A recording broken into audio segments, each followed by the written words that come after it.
From Hollywood, it's time now for... Johnny Dollar. Tom Bates, Mr. Dollar. Oh, good morning, Mr. Bates. There's nothing like starting the day with a good fight. That is not my intention at all. Good. I was beginning to think you went around in a permanent state of belligerency. Only when I see a so-called insurance investigator out to frame an innocent girl. Anybody I know? Look, Dollar, will you be available at 2 this afternoon to interview Miss Parker? I've been available for 2 days. She's the one who hasn't been. She was in no condition to see anyone. However, Dr. Praley is releasing her in an hour, and she's going on home. All right. Tell her I'll see her at 2. It won't be necessary to tell her. You'll go out there with me, and you'll talk to her in my presence. Like that, huh? You can take it or leave it. Oh, I'll take it, Mr. Bates. And you know something? I think I'll still be able to tag her.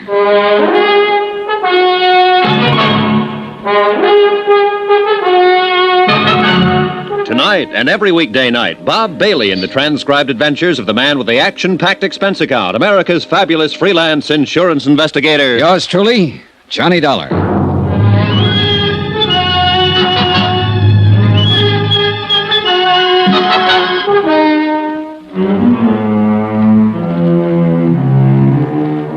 From Special Investigator Johnny Dollar, location Green Pass, Virginia, to the Home Office, Surety Mutual Insurance Limited, Hartford, Connecticut.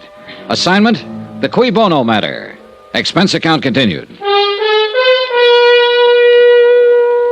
Item 12, $1.80 for a late and leisurely breakfast in the hotel coffee shop. Leisurely because I had nothing to do but kill time. I'd covered every possible lead I could think of, and the result, 0. The simple facts of the case were that Dan Parker, the local county attorney, had returned unexpectedly from a business trip late at night, entered his darkened home, and had been shot to death as a prowler by his daughter, Luann. Coroner's verdict, accidental death. Amount of insurance, $100,000. Beneficiary, Luann Parker. Why don't you give up, Dollar? Admit you're wrong. Wrong about what? About thinking you've got a chance of beating Miss Parker out of her insurance money? Oh, so that's what I'm trying to do, huh? That's what your company pays you for, isn't it? To find some angle, some technicality that they can use to break the claim? No, they pay me for the unpleasantness of having to put up with bull-headed acting county attorneys, Mr. Bates. Sure. You'd a lot rather question that girl without me being around. Bates, I'd rather do anything without you being around. Well, the feeling is mutual. I just can't quite figure you. Usually, I get complete cooperation from the local prosecutor's office. But you've tried to block every move I've made here. I'm protecting Miss Parker's rights, that's all. Her rights haven't been challenged. I'm not out to get her. If I'm convinced that she's innocent and that her claim is legitimate, I'll report it that way.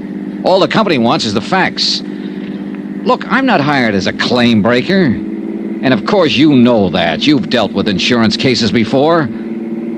So I wonder what the real reason is for your attitude. Suppose you tell me.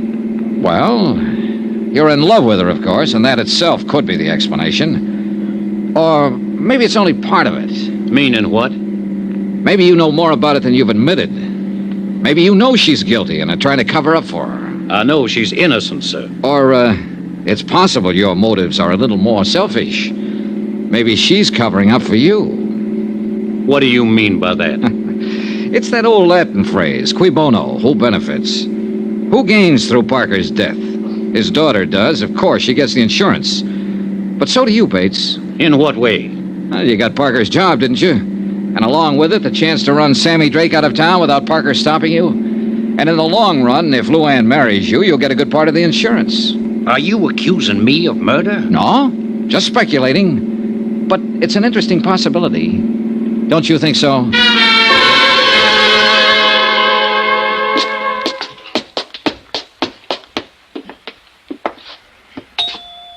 Any particular subjects I should avoid, Mr. Bates? Ask anything you want, as long as I'm here to advise her. Oh, hello, Tom. Luann, this is Mr. Dollar from the insurance company. How do you do, Miss Parker? Mr. Dollar, won't you come in? Thank you. I guess we better go in the study. Mary's cleaning the living room. In here. Just sit down anywhere. How do you feel, Luann? Oh, I'm all right now. For a few days after it happened, I couldn't feel anything but horror, self-loathing. I wanted to kill myself. But the last 2 days, I've done a lot of thinking about what Daddy'd say if he was still here. He was a wonderful man, Mr. Dollar. Yes, the whole town seems to agree on that. I'd give my life gladly to change what happened. But it can't be changed. Daddy used to say, "Luann, remorse is only self-pity in disguise. The future is a question mark. All you have is the present, so live it." He believed in those ideas, Mr. Dollar, and I'm going to try to live my life by those beliefs, because I loved him very much. Miss Parker, I have a few things I'd like to ask you in order to complete my report. Do you feel up to answering some questions? Yes, of course. Whatever you wish. I insisted, Luann, that I be present during this interview. Why, Tom? His job is to save money for the insurance company. He'll try to trip you up, lead you into saying things you don't mean, things that could be misinterpreted. Tom, that's ridiculous. I've nothing to hide. Of course, hon. But he'll make it seem as if you do. I'd say you're making it seem that way, and for no more reason than just a silly kind of suspicion. Luann. Mr. Dollar, would you rather talk to me alone? I think it would work out a little better that way. Tom, it's been nice to see you. I'm not leaving. Yes, you are leaving. Right now. Honey, you don't... I said now. All right, Dollar. I guess you will. Phone me later, Tom. Sure, Luann. He's nice. He means well, but sometimes he can be an awful idiot. Oh, his actions are fairly normal for a man in love. Or one who thinks he's in love. It usually adds up to the same thing. Cigarette, Miss Parker? Oh, thank you. Well, what is it you'd like to know, Mr. Dollar? First, let me tell you a few things. I've talked to quite a number of people during the last 2 days. They all worship you. In fact, only one person in the whole town said anything against you. And he's a man whose word on anything would be a little questionable. Sammy Drake, I suppose. Yes. Well, I don't know what he said, but I imagine he thought he was being honest. You see, Sammy's never understood me at all, and I guess I have given him a kind of a bad time. How do you mean? By pretending to take him seriously. Most people seem to think of me as a child, Mr. Dollar, but actually in my attitudes and awareness, I'm quite a lot older than my age. Of course. And I saw right through Sammy the first time I met him. He's just a silly little would-be tough, but he likes to think of himself as a smooth, wicked mobster type. So I pretended to go along with it, even put on an act of my own in return. And what do you think happened? You had another Tom Bates situation on your hands. Sure, Sammy took me seriously. Well, I didn't want any part of that, so of course I ran for cover, and he has never forgiven me. Well, I guess you can stand having one detractor, Miss Parker. You got a big team on your side. I like people. I guess that's why they usually like me. I've had a wonderful life, Mr. Dollar, and I'm very grateful, especially to Daddy. He did everything possible to make me happy. I think if I'd asked for the moon, he'd have tried to get it for me. There was one thing, though, that I understand you disagreed on. You mean my wanting to go to New York? That's right. I guess the only arguments we ever had was over that. If I'd only known how short a time he was going to be with me, well, it didn't matter that much. I felt I was right, that the only reason he was against the idea is because he still thought of me as a child. Parents usually do that. I know. And it just didn't matter enough to hurt him when he had so little time. But you can't go back. I wonder if you would try to go back for just a moment, Miss Parker, and tell me in your own words just what did happen that night. Well, Daddy had gone to Richmond on business. None of us expected him back that night. All right, go on. Well, Mary, she's our housekeeper. She went to bed early. I read till about 11, then I went to bed. And shortly after midnight, something woke me, a noise down on the terrace. I looked down from my window, and I saw sort of a dark shape slip across the terrace toward the back of the house. I was scared stiff. I'd heard prowlers outside twice before during the past month. Yes, the sheriff told me you didn't. Yes, well, I realized it was up to me because Mary would have just gone to pieces if I'd waked her. All I could think of was getting to the phone down at the bottom of the stairs.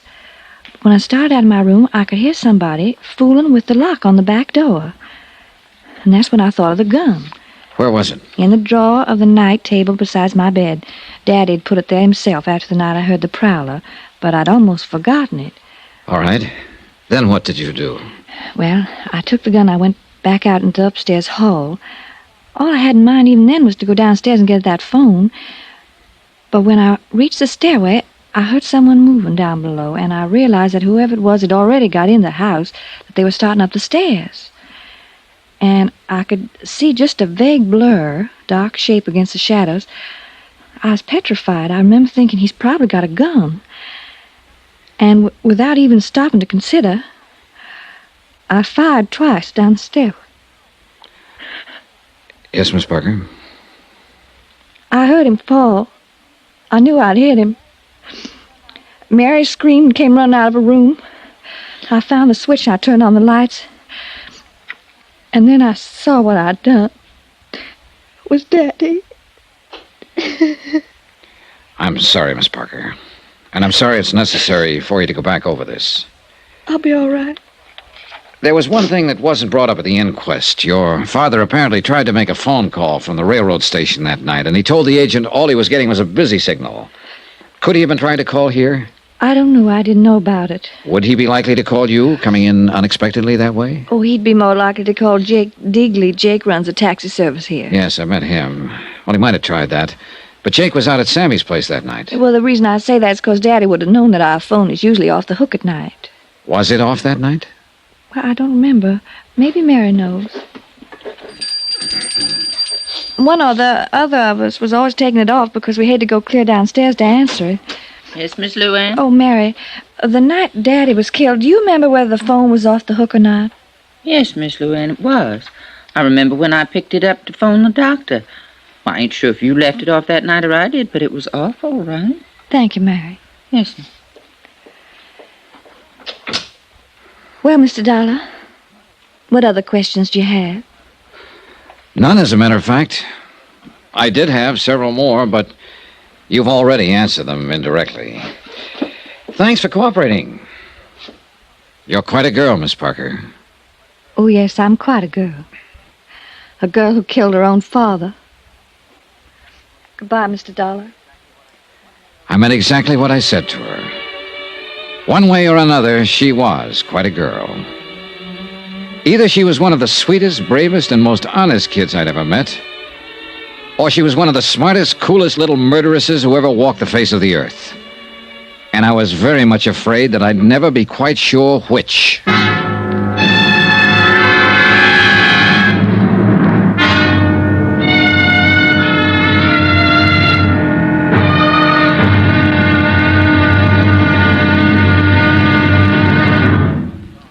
Now, here's our star to tell you about the final intriguing episode of this week's story. Tomorrow, one slip of fate, then the avalanche. And a wind-up that'll raise the hair on the back of your neck. Join us, won't you? Yours truly, Johnny Dollar.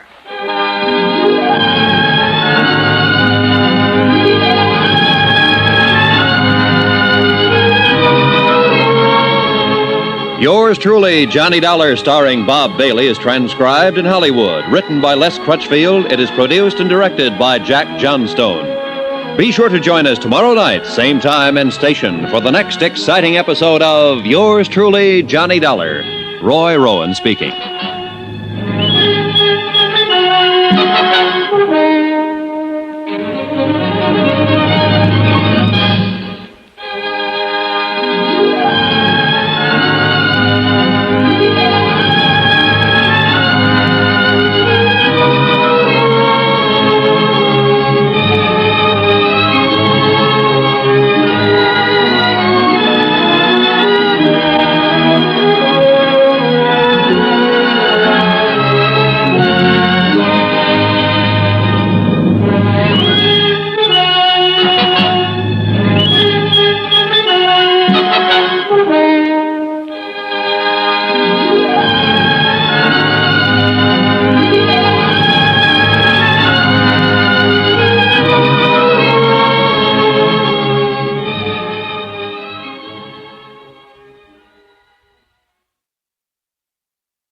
From Hollywood, it's time now for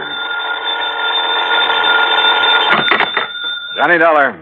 Johnny, this is Vincent Price. I'm calling from Hollywood. Oh, sure. My name's Shirley Temple.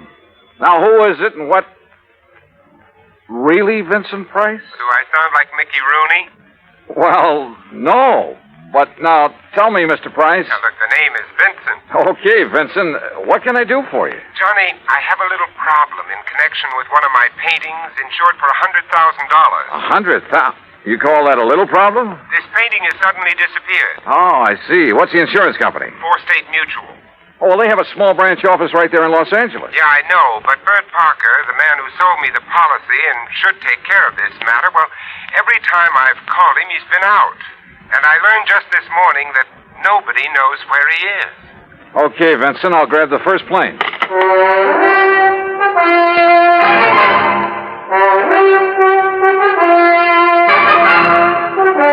Bob Bailey in the exciting adventures of the man with the action-packed expense account. America's fabulous freelance insurance investigator. Yours truly, Johnny Dollar. And now, Act One of yours truly, Johnny Dollar.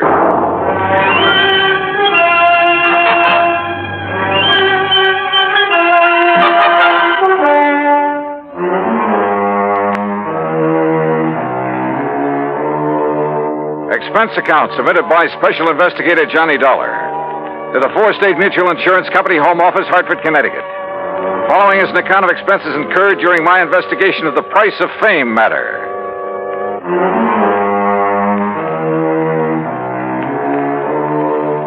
Expense account item 1, $178.50, plane fare and incidentals, Hartford to Los Angeles. By the time the big silver Constellation made its landing at the international airport, it finally dawned on me that I hadn't arranged with Vincent Price about where and how and what time I'd meet him. But as I picked up my luggage, I discovered a hungry-looking crowd of autograph hounds milling about the tall, gracious man I was looking at. Oh, sure. I'm glad to. Look, but just one at a time, will you please? I can't very well. All right, there you are. Now I have to meet a friend. Gee, just one more, please. Huh, Mr. Price? All right, if you insist. Here. Best wishes from T. Willie Rocking Horse. Huh? How are you, Johnny? Oh, great, but I didn't expect... Johnny who? You mean to say you folks don't recognize Johnny Dollar? Oh, no, wait a minute. Attaboy, Johnny. Give 'em all. I'll wait for you in my car. It's right over here at the curb. Yeah, but look, will you? Hey. Right here, Mr. No, you don't. I'm nobody. Please. By the time I got away from that mob, I felt as though I'd been run through a ringer. But we finally took off in Vincent's car and drove to his beautiful home up in one of the canyons west of Beverly Hills. Nestled among the trees with spacious lawns and well-kept gardens, it's furnished in the most excellent taste. I'm no expert, but to say that I was impressed by the extraordinary works of art in that home would be the understatement of the week. Engravings, prints, fine sculptures, but most of all, paintings. And even to my unpracticed eye, all of them were, well, magnificent. Here's a little thing I picked up in London, Johnny. It's called The Old Man in Red by Goya. Wow. Yeah, I thought original oils by him were found only in the big museum. Well, I've been pretty lucky in getting hold of some of these. Yeah, you've known what you were doing, too. You like this one? It's called Fright. It was painted by Kenneth McManus. Beautiful. Beautiful. Like all the rest of them. Thanks. How about this one, here at the end? Night Wind by, I'm sorry, Vincent, I can't make out that name. You don't have this one lighted like the rest. No, that's to maintain its somber mood, Johnny. Oh. And that's what made it possible for the substitution of this copy to go undetected. That's a copy? Yeah, and that's my problem. The $100,000 Night Wind by Jean-Baptiste has been stolen. This was left in its place. Oh, I see. It's not a bad copy, probably worth a couple of $100, but it's hardly a genuine Baptiste. Well, when did you discover this substitution, Vincent? When I returned from a lecture tour early last week. Oh, that's right. You've been traveling all over the country lecturing on art, Now, haven't let's you? call it talking about art, huh? Tell me, have you notified the police about this? I suppose I should have. Well, I felt that was Bert Parker's job. And you haven't been able to reach him over at Four-State Mutual? As I told you on the phone, he hasn't been in his office for some time. Vincent, have you any theories about who might have done this? Yes, I'm afraid I have. Why do you say it that way? Very few people knew I'd gotten hold of this Baptiste, only some close friends and a couple of art experts. So? And the place was not broken into during the time I was away. Of that I'm sure. Well, go on. Well, the family and servants kept very close track of anyone who entered the house while I was gone. You have a list? Yes, I do have a list. Here. Good. Alfred R. Hawkinson. That's an electrician who came to do some wiring. He wouldn't know a Rembrandt from a Mickey Mouse. And A Schumann. music teacher, loves music, hates paintings. What about delivery boys, people like that? They never get beyond the back door. Go on, read on.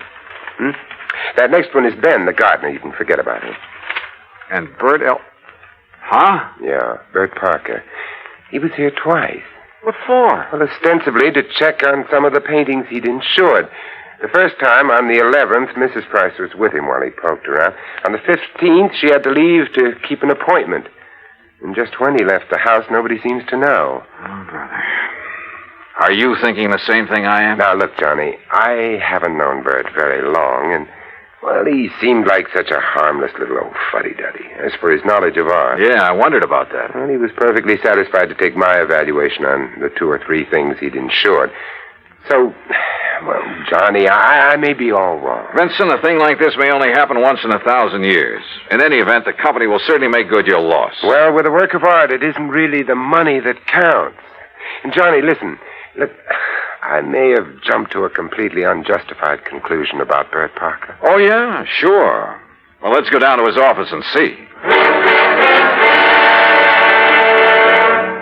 We'll return to Johnny Dollar and the Price of Fame matter. That's Vincent Price in just a moment. And now, Act 2 of yours truly, Johnny Dollar and the Price of Fame matter. A priceless original oil painting, stolen from the home of Vincent Price, famous radio and picture star.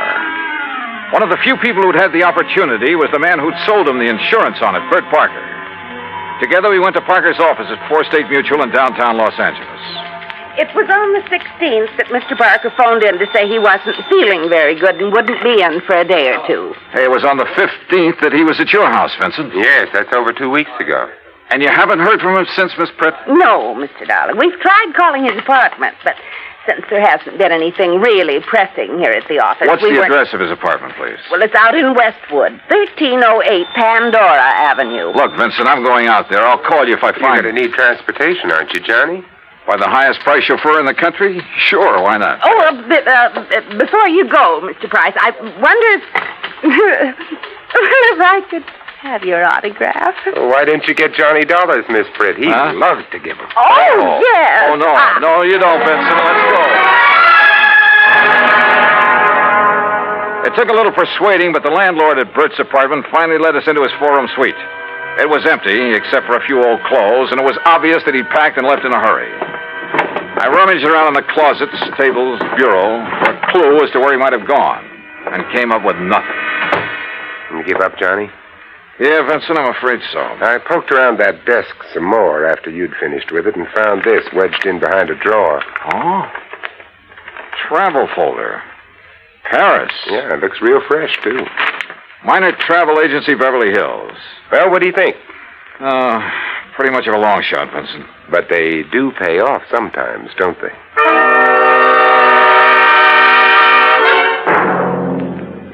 Planned a trip for myself, yes, sir. First class all the way. What was the departure date, Mr. Miner? 16th, first class, straight to Paris. Oh, brother. Paris is a pretty big place. Did you make any arrangements for him for after he got there? Only for when he arrived. Reservations at the Louvois.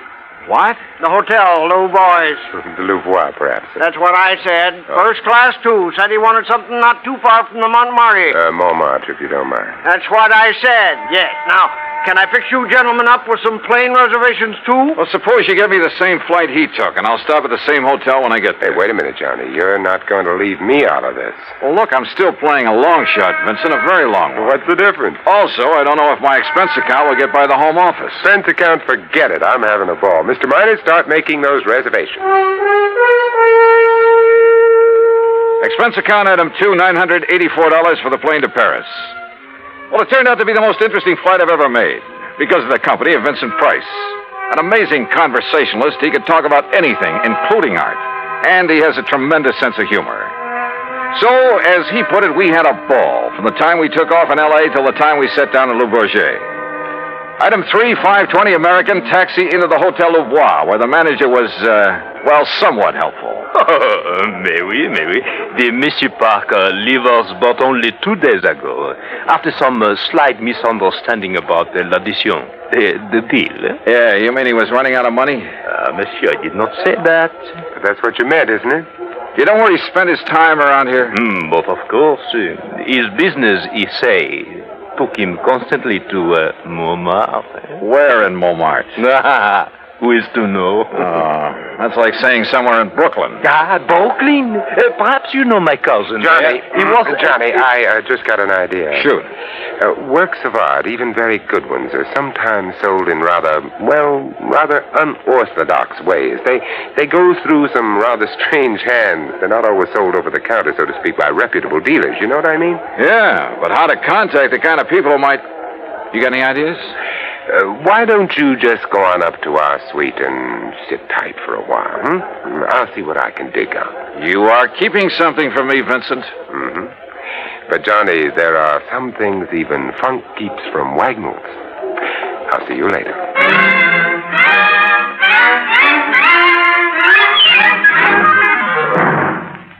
Act 3 of yours truly, Johnny Dollar, in a moment. And now, Act 3 of yours truly, Johnny Dollar, and the Price of Fame Matter. All of gay, romantic Paris just outside the door, and time on my hands. So what did I do? Took Vincent Price's advice, went back to my room at the Hotel du Bois, and waited. 2, 3, 4 hours. Finally, shortly after 8 p.m., Vincent came in bearing a couple of packages. Sorry to have made you wait, Johnny, but I think I'm on the trail of something. Looks to me like you've been on a shopping spree. Props, Johnny, for you. Have you found out where Bert Parker is? No, but I think you will. Here, try this on. Huh? What's this all about? A 10-gallon hat? Yeah, I had to guess at your size. Where in Paris did you find this? Try it on. Oh, what do you... Holy... What am I supposed to be, a refugee from Texas? Exactly. You made it in oil wells. Your name is Matthew. Huh? You're over here to see the sights, all the wild nightlife you've heard about, the Folie Bergère, Rue Blondel, Place Pigalle. Here, try on this shirt. Oh, brother. Look, I don't know what this is all about, but hadn't we better get something to eat? Try it on. If you don't take me to one of the world-famous restaurants in this town. Maybe tomorrow. Huh?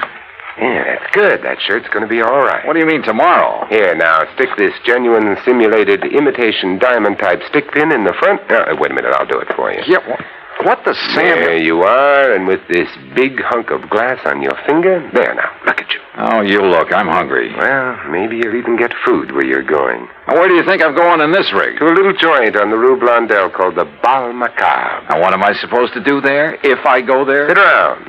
Look prosperous. And see what happens. Oh, Vincent. Remember, you made it in oil. Millions. Yeah, but Vincent... Also, you're interested in art, and your name is Matthew. Look, will you... On your way, Johnny.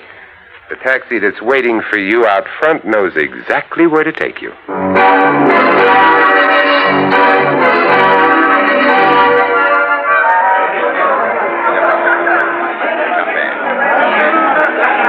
Bal Macabre was really a joint. It was dirty, and the people packed like sardines in it were dirty, too. Characters who made a business of being characters.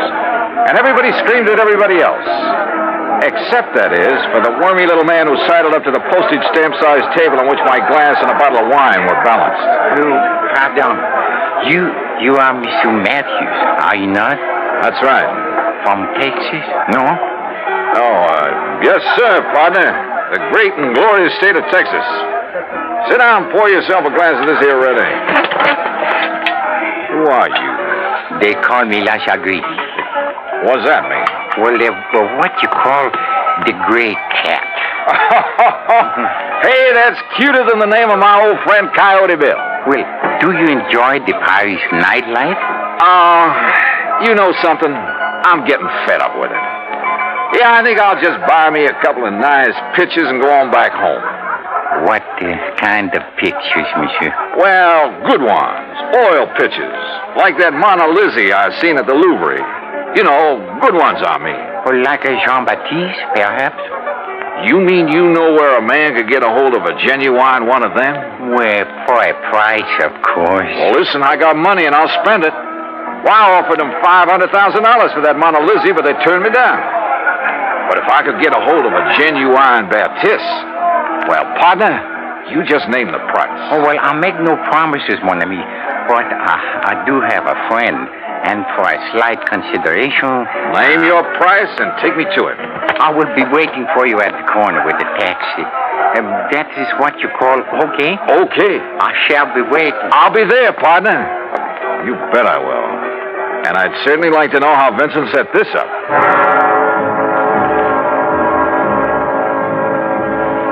The taxi dropped us off at one of the most disreputable-looking apartments in the whole of Paris. My friend, who called himself the Gray Cat, looked carefully around before entering the front door. Then we climbed 4 flights of a dark, musty stairway. No, remember, my friend, you are not to pay the price he asks at first. If you like, I will make the arrangements for you. Now, that would be right friendly of you, partner. But how would you come out on this? Well, all I ask, monsieur, is 10% of what you pay. And maybe a little extra from him for bringing me up here? Oh, monsieur. Oh, now, don't give me that, partner. I've been around. I'm wise to how you fellas operate. But if I can get a hold of a real, genuine Baptiste... You will see.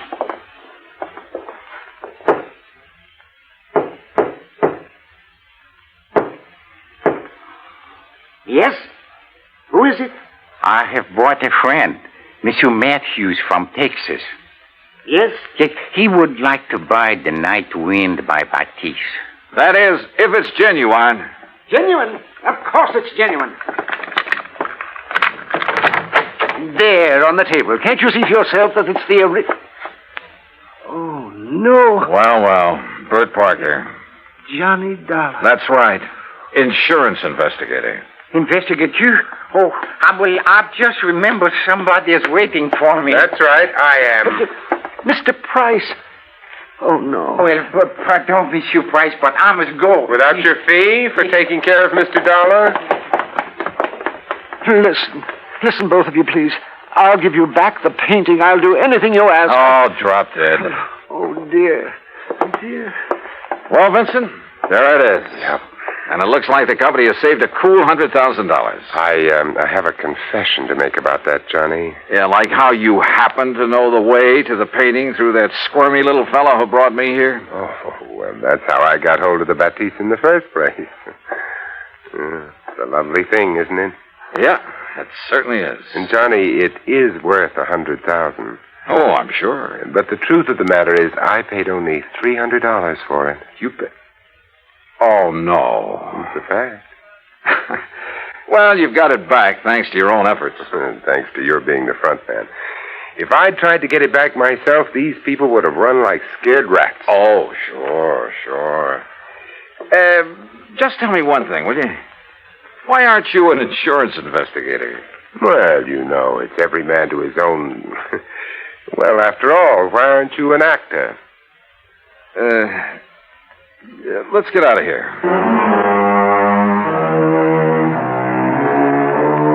Disposition of Bert Parker? Well, that's entirely up to the company. Vincent, now that he has the painting back, doesn't care one way or the other.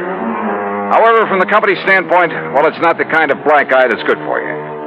Expense account total, including incidentals and transportation back to the States, $2,341. Remarks? Well, to Vincent Price, my eternal thanks. Not only for the help on this case, but most of all because it's given me a chance to really know him. Yours truly, Johnny Dollar.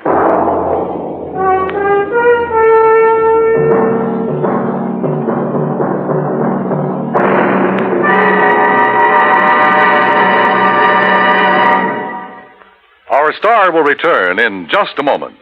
Now, here's our star to tell you about next week's story. Next week, the heart of sunny southern Jersey, and a case that took a very sudden, very strange twist. Join us, won't you? Yours truly, Johnny Dollar.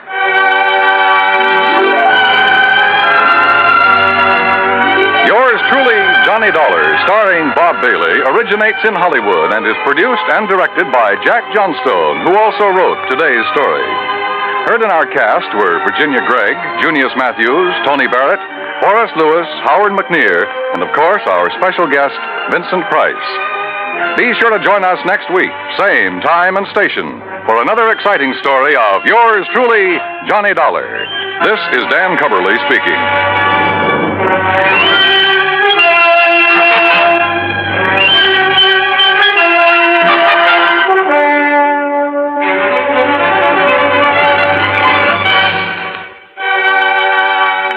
is the United States Armed Forces Radio and Television Service.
From Hollywood, it's time now for...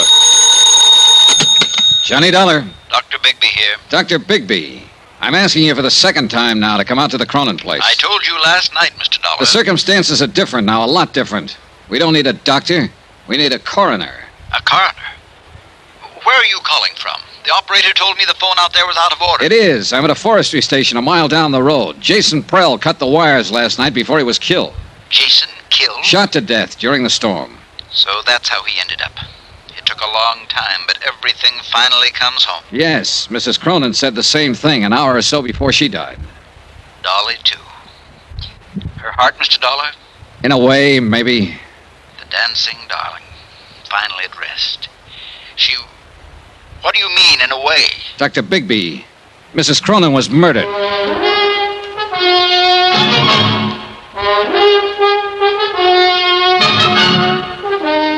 Tonight and every weekday night, Bob Bailey in the transcribed adventures of the man with the action-packed expense account, America's fabulous freelance insurance investigator. Yours truly, Johnny Dollar.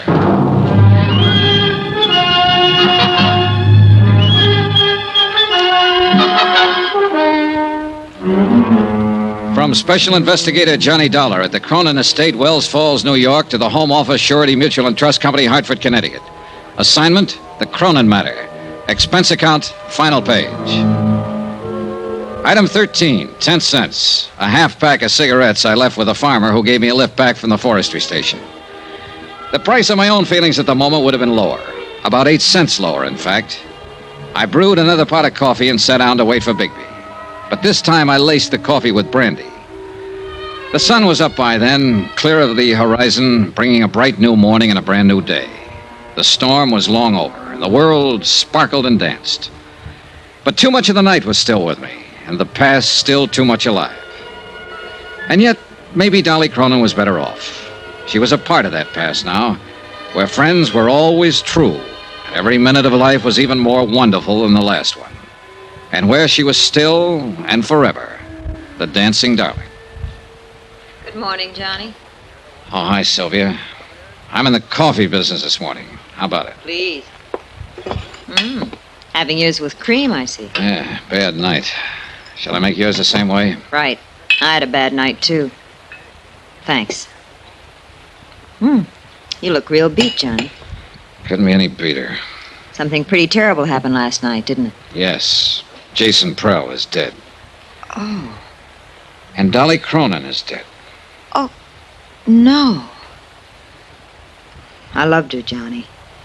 I didn't mean what I said last night about life always having been too easy for her, and you were right. It was just being frustrated, tied in knots and covering up. I loved her. She was sweet. Yeah, she was quite a girl. She had something, I don't know. She had love. She loved people, and they loved her in return. Maybe so.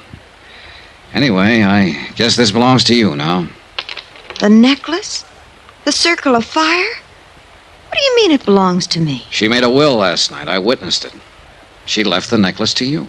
I just can't believe it.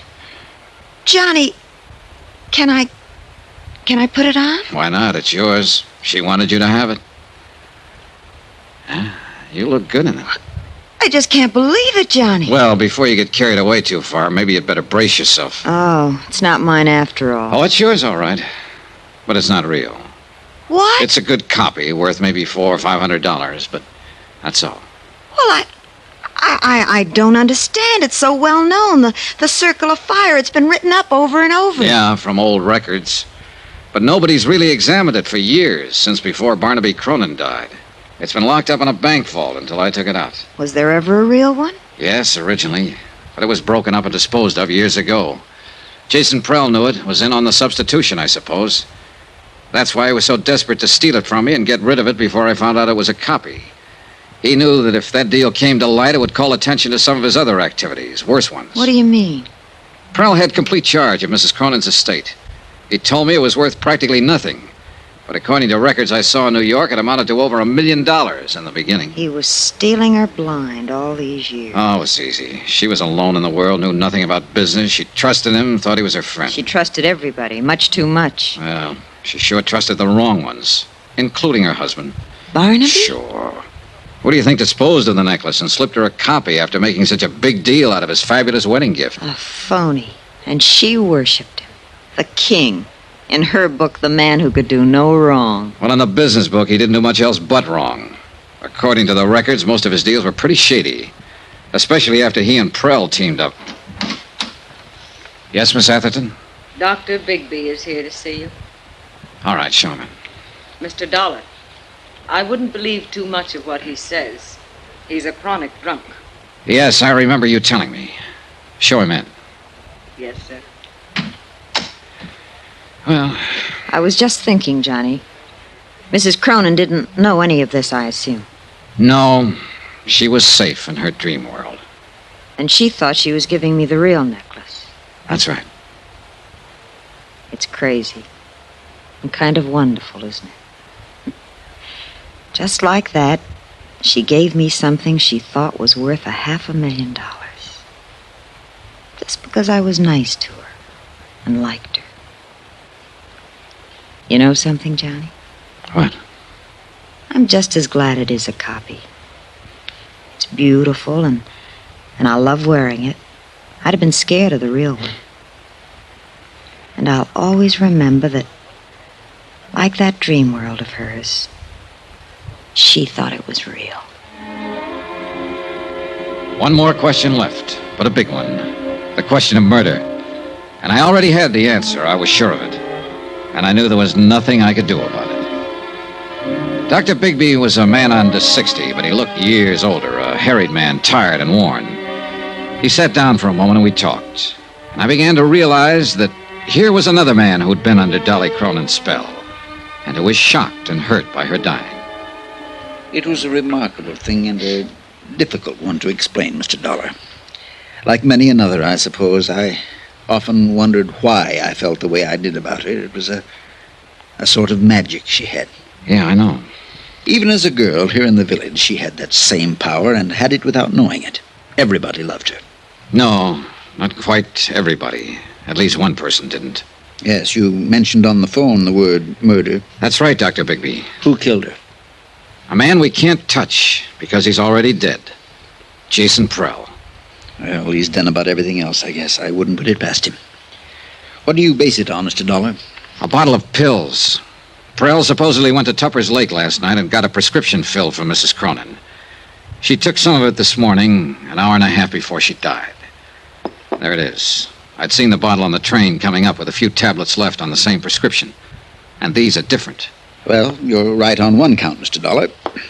Those aren't what the prescription calls for.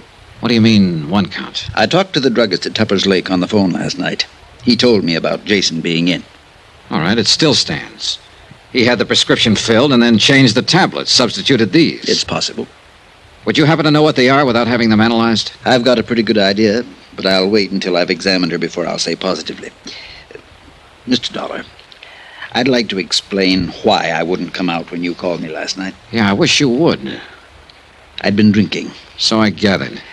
I'd been drinking that other time, too, and I'd made a mistake. I didn't want to make another one.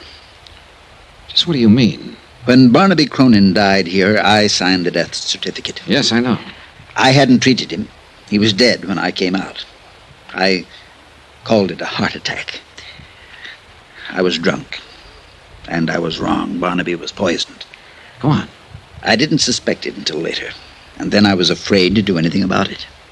I'd signed that certificate, and I knew it would break me. So I kept still. And I consoled myself with drink. And finally, it broke me. So the same end result was achieved. Look, Dr. Bigby, if Barnaby Cronin was here alone, then how was he poisoned? Alone? He wasn't alone when he died. She was here with him. Mrs. Cronin? Of course not. Why do you think he was always making trips up here, always by himself? I didn't know he was. For years, every week or two, the whole village knew about it. She was here with him that night. She's the one who called me, asked me to protect her good name. She's the one who poisoned him. And now she's had another try with the same poison.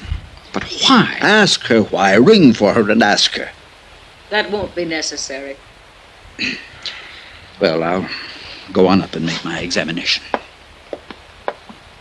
Well, Miss Atherton, I'm asking, why? He was planning to break off our relation. He told me that night. She'd finally won. That silly little fool had finally won. But I didn't let her win. I killed him. You're confessing to murder, you know. It doesn't matter now. I've accomplished everything I meant to accomplish.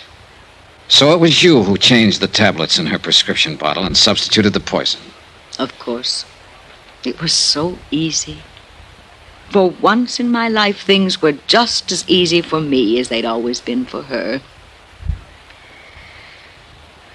Will you have the sheriff come out, Mr. Dollar? I'd like to make my confession.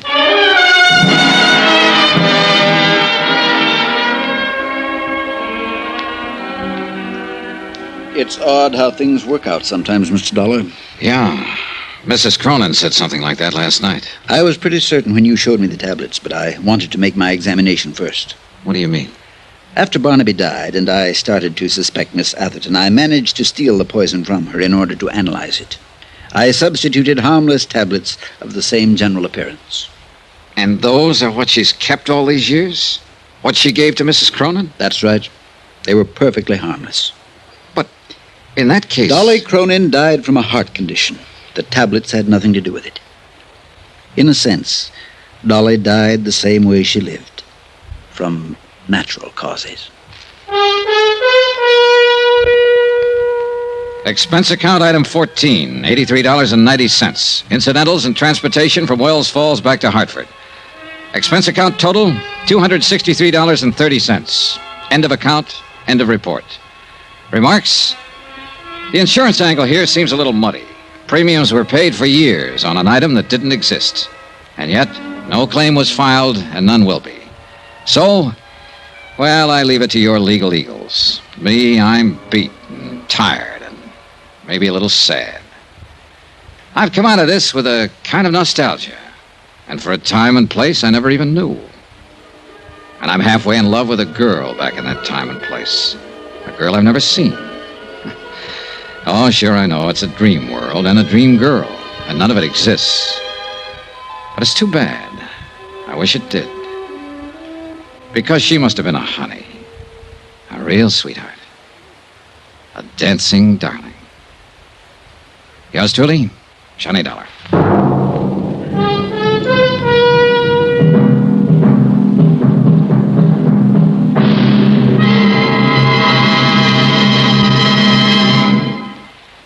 Remember, please, there'll be a new exciting story on Johnny Dollar beginning next Monday. Next week, the story of a man worth $50,000 who didn't have a cent to his name. Join us, won't you? Yours truly, Johnny Dollar.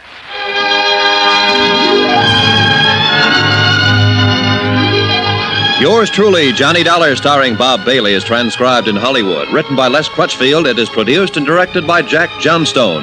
Heard in this week's cast were Virginia Gregg, Shirley Mitchell, Vivi Janis, Barbara Fuller, Benny Rubin, John Daner, and Parley Bear.